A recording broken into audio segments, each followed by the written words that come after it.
Teachers, what's the darkest thing you've seen from a student? Not a teacher. But I worked with students. A student was forced to give oral sex in a vehicle while a screwdriver was held to her neck. When he orgasmed, she made a run for it back to her residence. She had the clarity and ingenuity to keep the semen in her mouth and spit it in a cup for evidence. There was a manhunt and the guy was caught. He was convicted of 3 separate student sexual assaults across the state. I was in the emergency room with the student a couple hours after the incident. Standing there as she described what happened, through her tears and in front of her mother, was one of the hardest things I've ever had to witness. A student during holiday break a few years back murdered her mother and her mother's boyfriend brutally with the help of her own boyfriend. Then the bodies laid in the apartment as she left and eventually went to a New Year's party days later. Eventually she was arrested along with her boyfriend. Chilling to think she was sitting in my classroom days before, probably with this whole plan in her head. I was student teaching when I was 21. I had a class of high school seniors. One boy was caught telling his friend he planned to pay me in my car. I ended up getting transferred about 2 months into my student teaching experience. I've been assaulted before, so it felt even worse. Edit. I'm really blown away by the kind replies here. Thank you all. Had a student in my class as a sophomore. Every morning her junior year she would come in and chat in the morning. One day out of the blue it stopped. In fact, she wasn't at school at all anymore. Fast forward 3 months. She shows up and looks broken. I ask her what's going on. After quite a bit of hesitation, she tells me that she went to a party and was DD. No alcohol in her system. However, she woke up the next morning and couldn't remember a thing about the previous night. A couple weeks later, she finds out she is pregnant. She was a virgin before that night. Roofied and arped. She had only told her counselor and now me. I haven't had a chance to talk to her due to COVID. Her outlook and demeanor was night and day before and after that party. Not my class, but I adopted a rabbit once to keep my other rabbit company. I noticed she didn't have a tail. And when I asked about it I was told she was a kindergarten pet. Apparently the reason she was up for adoption was that one of the children cut off her tail with a pair of ducking safety scissors. She had some issues. I didn't see it, but I heard it. I used to work at a shelter for at-risk girls aged 8-18. Mainly truancy or runaway cases, but some were taken from homes of abuse, drugs, sex trafficking, etc. We housed and looked after roughly 20 girls at a time when we were at full capacity. Many of them had a lot of mental and emotional issues. One of our youngest girls at the time, around age 9, was talking to an older girl, around 13. Teen was nonchalantly talking about how she was arped as a young girl before she came to the shelter. Next thing I knew, at least 10 other girls who had overheard the conversation started talking about how old they were when they were arped. Some rattled off multiple ages and times when it occurred. Just causally. It was chilling to hear so many young girls tell their tales. 13-year-old crying hysterically in class, saying random adult voices are telling him to kill himself. Next day has no memory of incident, but tells me it comes in waves. Had a kindergartner smash a glass measuring cup and stab himself in the arm to the point that blood was everywhere. All while repeatedly crying, please just let me die. I just want to die. Had to sit in my car and cry for about 30 minutes before driving home that day. My mom was a school nurse and always came home with some crazy stories. One of the most blood-curdling things she has was a girl that was really into cutting to the point where she had a scar that covered the majority of the outside of her bicep. The girl one day decided that she hated her scar and wanted to get rid of it. At home. By herself. She decided she was going to get rid of them. In her bathroom. She took a knife to her arm, cutting a 4x6 piece of scar tissue that was just under an inch thick out of her arm. She then proceeded to stitch it up using a needle and thread and bandage it with gauze all by herself. She then woke up and went to school the next day so she could go to my mom's office and ask if it looked infected. It was. Not a teacher, but I did do a lot of volunteer work with little kids. One of the 5th grade boys was caught grabbing random girls and trying to pull them into the supply closet and try to kiss them. He was even caught trying to grab their butts or without his hand on their seat as they started to sit down. When we finally got to talk to his parents, turned out his grandpa was teaching him these things. The weirdest part was when we questioned the grandpa about it, his response was, "Who cares? They're just little girls. Grandpa's a piece of shit." I'm a teacher. A student saw one of my former co-teachers at some point with his wife and thought she was hot. And my co-teacher took advantage of this to get the student to secretly record his sister taking showers and shit. He offered videos of his wife performing sexual acts on with him to the student in exchange. He finally got caught when the student blackmailed the teacher into trying to get the wife to duck him. And when he proposed it to his wife, she called the cops. I taught welding and metal sculpture at the high school level for a year. One morning, one of my students, a quiet, awkward, but really nice young man, came into class and asked me for a band-aid. I asked him what for and he replied that it was for a burn. Class hadn't started yet for the day. He showed me and it was a fresh 2nd-degree burn that was already blistering. It was in the shape of an A. Some kids, if I'm going to be honest, they were bottom performers and troublemakers, from a different class of mine, had swiped a small metal letter A from one of my supply bins, heated it with a lighter, and then branded this kid on the morning school bus. He had let the kids do it because he really wanted to fit in. He didn't have many friends and these kids had seemed cool because they were always acting out. As a mandatory reporter, I reported it. The police got involved. Other than that, I have no idea what else happened. In elementary school we had a kid with a severe peanut allergy and a teacher caught some kids rubbing peanut butter on the opening of his water bottle. We also had a kid who could describe in detail about how to prepare heroin. For some reason the peanut butter story bothered me more than the little heroin chemist. I had a kid who really wanted his parents to come to his graduation ceremony. But they were both sex offenders and couldn't be on campus. He just wanted someone there to support him. My first year teaching was, like everyone says, the worst year. The first day of school I'm getting to know the kids by asking them random questions, and I ask this one boy what he wants to be when he grows up and he replies with, "Doesn't matter, I'm going to end up in prison like my parents." Woo, okay. From there things got progressively worse. He was hearing voices and always threatening to hurt other staff or students. He was hitting his head on walls or windows when frustrated. He came back from spring break and told me the voices told him to kill a cat he found. By the end of the year he was sexually assaulting girls at school. When I was a student teacher, I taught briefly at a school with very old school approach to teaching. Desks in rows. Nothing is shared. No group collaboration. Students don't engage, only listen. The demographic that went to this school took their children's education very seriously. And students had very strict parents.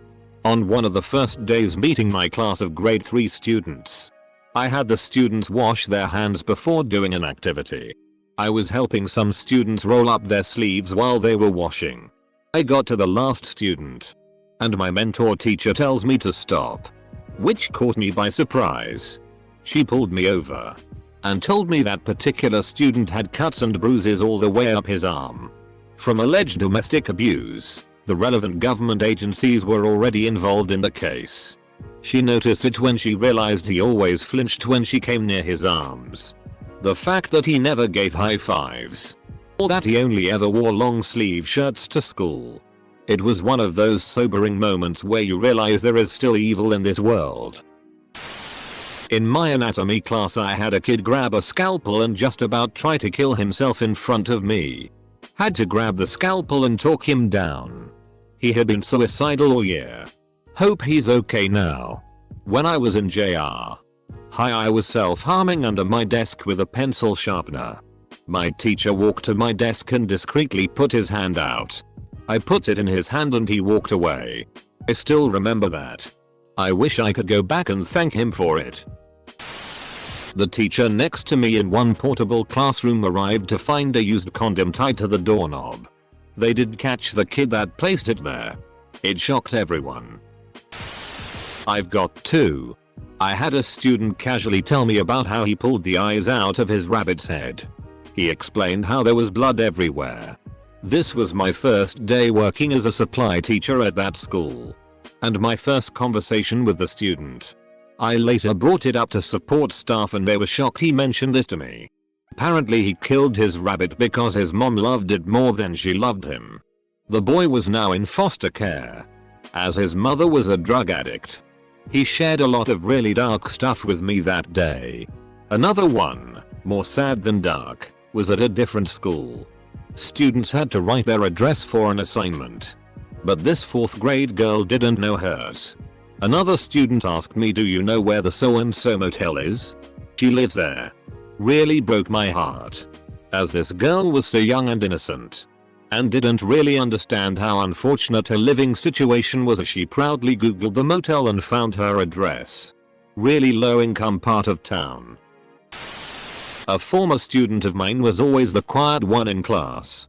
Taught them for 4 years and I spent a large amount of time trying to get them to open up and contribute to class as their written work was exceptional. 7 years after graduation they emailed to apologize for being quiet and that they didn't want me to think they were stuck up. They were being frequently upset by a family member the whole time and were too afraid to speak out. Absolutely broke me. Our school had a selective mute kid that graduated last year. Kids were calling him Fish Boy. It turns out he was buying fish and killing them in various ways on Instagram based on people's requests in the comments. Edit. Was not expecting to be the top comment and didn't realize I haven't been on Reddit in 3 days. He was not a student of mine so I can't really elaborate. All I remember is the school found out because he brought a fish to school. Edit again. I teach middle school and I'm surprised how much selective mutism is a thing. We have 3 selective mutes this year. Saw a couple of kids walking down the hallway. One ends up behind another. For no reason at all punches him in the head as hard as he can. I immediately call him over and ask why the crap he did it. He immediately acts like he has no idea what I'm talking about.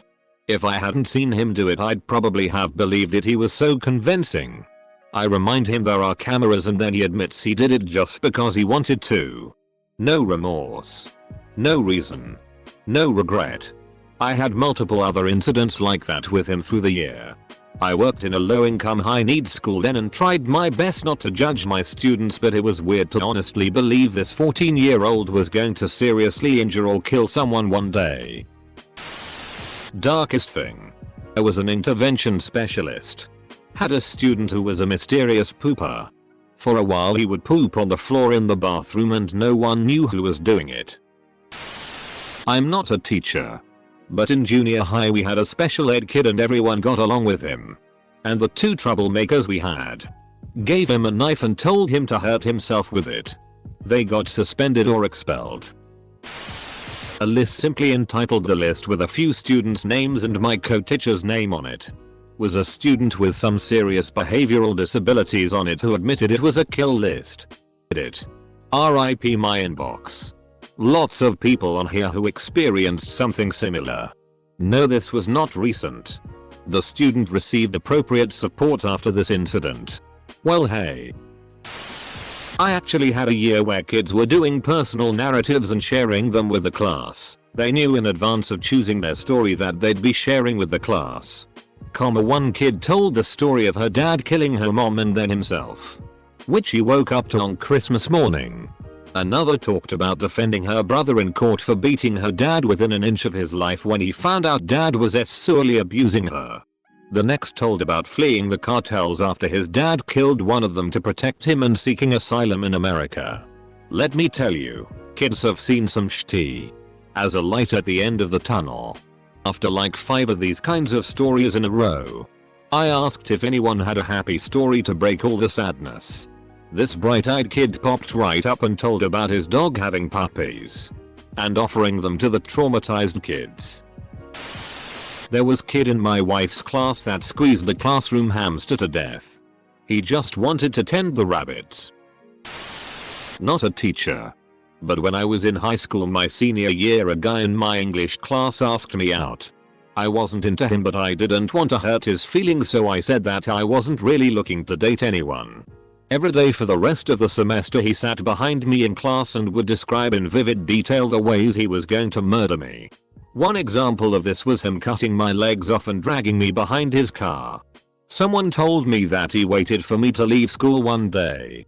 But I always stayed several hours late at school for speech and debate practice and theater rehearsal. My grandfather was a band director. I was taking a trumpet lesson with him after school, when another teacher walked in and handed my grandfather a suicide note he found from a student I didn't really know. My grandfather left and I went home. And after talking to him later, he talked with the student and the counselor, and eventually they got him the help he needed. Not a teacher, but in my 5th grade class this autistic kid that had a crush on this girl decided to make his move. They sat on the same table in English. So the autistic kid stands up on top of the table and takes his pants down and shakes his ass for not only the girl, but for everyone in the whole classroom to see. I'm not a teacher, but in middle school some classmates would do drugs during recess. These drugs ranged from cigarettes to weed to crystal meth right on the playground. This is in South Central LA, and I never realized how bad it was until I grew up and moved to a richer area in Orange County. Also, pregnant 6th and 7th graders, kids in and out of juvie, middle school drug dealers, etc. Pregnant 6th and 7th graders. When we were 12, a classmate of mine was obsessed with another girl. He would brag about his plan to drag her into the boys' bathroom and pay her. As kids, we didn't know what that truly meant or what to do about it. I remember talking about it at recess. Teachers eventually got involved, and nothing ever happened. Thank God.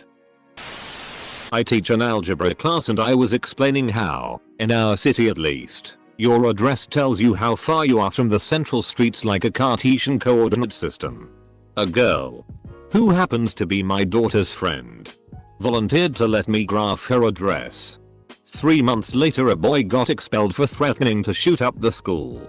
He had her address and written threats to kidnap her from her house. He got the address from that class. Answering questions from thread 1. I do not blame myself for the actions of crazy people. He could have found info several other ways. 2.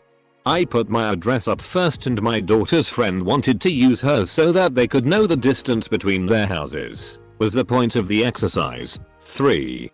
Kid has 0% chance of kidnapping her. I know her family well. A student of mine was a constant troublemaker and wannabe thug. During a football game, he broke his arm and had it placed in a plaster cast. A few days later, he got into an argument with another student. At the end of the day, wannabe thug jumped the other kid and started pummeling his face with the cast. Wannabe was arrested and the other kid was hospitalized for almost a week with massive facial injuries, 2 black eyes, broken nose, multiple lost teeth, and multiple cuts to his face from the beating. Edit update. Most comments are stating the obvious, he doesn't sound like a wannabe thug based in this account. Rest assured. Until he went beast mode, he was a wannabe. His status obviously improved after this and after his time in juvie. But once his arm healed and his weapon was removed, his status quickly diminished as his buddies realized he was a one-hit wonder. I was teaching in a tiny community. 13-year-olds. This kid's uncle, also a teacher, pulled her aside and she started bawling. Says her teenage brother died in a skidoo accident. We find out a week later that he was basically almost murdered and left for dead by a gang of teenagers and bled to death. That place was all sorts of messed up. She turned out okay. Edit. 1. I'm not sure if mortally wounding was right. Kid could probably have recovered if he had medical attention. 2. It gets to like -40 degrees Celsius where I was. That's also -40 in freedom units. 3. If you call a ski-doo a snowmobile, you lose your cred in northern Canada. I thought about adding a disambiguation but decided against it. 4. I stopped teaching after that school year. Therapy helps. I remember when I was younger I saw the swastika for the first time and thought it looked cool. Started drawing it all over my desks when I was bored because I liked the shape. Got older and learned what the symbol meant. I can't imagine what all my teachers were thinking about that dumpy, unkempt, social awkward white guy in the back corner of the room. Not a teacher, but I work with kids. One time the kids were coloring with crayons. The first grade girl comes up to me with a drawing of a stick figure who hung himself, with blood covering the ground around him. She had also written "I love blood." Smartest kid there. But that scared me shitless.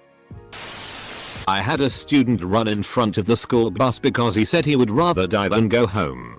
I also had another student touch an electricity outlet and try to shock themselves on purpose. I had another student tell me about his mother constantly getting into fights with neighbors. The mother ended up threatening the landlord with a knife. Police got involved. They were kicked out of their home. And they had to move schools. This same student would also come to school super tired and would sometimes sleep up to 3-4 hours in our classroom. He told me he was tired because he was in charge of feeding his baby sister and wasn't getting enough sleep at night. Edit. I asked my students to write a narrative fairy tale using common literary archetypes, which I had extensively taught. I had a girl write a story about a young girl whose mother repeatedly sold her for demons to use. Mom needed magic potions but the demons would only take the young girl's secrets as payment for the potions. Eventually a hunting party found the young girl and rescued her. After a long search, they returned her to her king of a father and she became a princess. Later, I learned that my young author had spent 2 years in foster care while they tried to find her father. She left that part out of her fairy tale. I had a schizophrenic student who accidentally left a manifesto of sorts about the things the voices told him to do on his desk. It gave me nightmares. Assigned a horror story to the students, and was pretty lenient with the requirements. As long as it didn't have outright gore or gratuitous violence, it was fine. These were 6th and 7th graders so I assumed they wouldn't go overboard if I blocked off typical blood and guts. One of my brightest students wrote legitimate existential horror. The main character found himself in hell because he committed suicide thinking he was worth nothing. Then, after a long and well-written discussion with a demon about the reasons for his suicide, found hell to be too boring to bear, managed to kill himself inside hell, and wound up in another plane, simply dubbed Nothing, where he would live the rest of eternity as the nothing he always envisioned himself as. I'm honestly very worried for that kid. 7th graders rarely write about topics like that in such vivid detail. You could tell he'd pondered ideas like suicide and hell in extreme detail for someone his age.